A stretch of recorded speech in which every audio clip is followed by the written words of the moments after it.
the object now was to look at the areas where if we love ourselves, how it would affect this psychology of evil. Because remember, it's really the psychology of evil that guides the planet at the moment.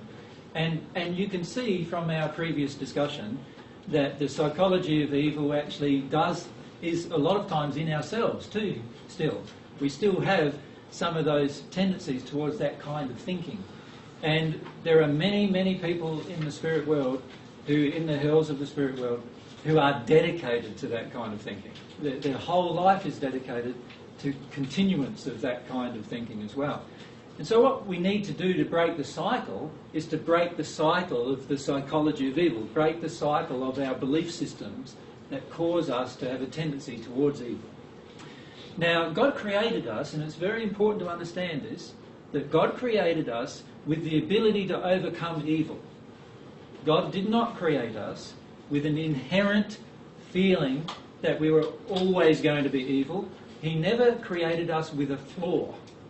He created us perfect. Now, because God created us perfect, any time that we justify evil as saying that it's because of the flaw that God created, we are really well out of line or out of harmony with love in that place. Now, can you see already that many religions automatically say that? So automatically there's a disharmony with love. And in fact, it also, this whole idea that we were created with flaws, or we were created sinners, as the terminology is often given, the whole idea that we were created sinners is itself a terrible blight on the truth about God. Because we're basically saying that God couldn't create us perfect. God had to put in some flaws, or was so limited, God designed flaws inside of us as humanity. And nothing could be further from the truth, actually. It is an underlying problem to believe. Now, there are many billions, in fact, of spirits in the spirit world, in the first dimension of the spirit world, in the hells, who still believe in this concept that they were created with a flaw that they couldn't overcome all of their life, and they arrive in the spirit world with so much anger towards God because of the flaw, not understanding that God never created us with flaws, and flaws entered us through a different process, through a different process other than God creating them. So we need to start with this basic understanding that we have the ability to be perfect. In the first century I said, you must become perfect as your Heavenly Father is perfect. We have the complete ability to become perfected in every aspect of our being. Physically, emotionally, spiritually, every aspect of our being, we have the ability to become perfect.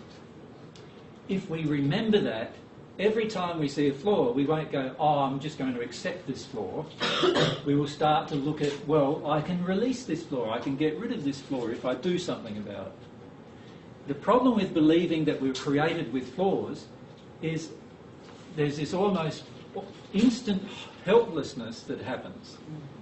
We instantly feel that it's a hopeless situation for us to ever achieve a better condition than what we're currently in. And because many people on the planet believe this, they make no personal attempt to better themselves. They make no personal attempt to remove their own flaws. You understand? And it's a terrible, terrible concept for us to continue believing that we need to have flaws of any kind. Yep. God created us perfect, physically, emotionally, spiritually, and we have the ability to be perfect while we're living on earth. We don't have to become a spirit to become perfect. We have the ability to be perfect while we're living here. Right? We just need to be truthful about the flaws. We need to stop judging them, see them for what they are, identify them, and hopefully the previous discussion helped in that process. And then we want to see what would love do so that we can see, all right, this is what love does, this is what love wouldn't do. Now,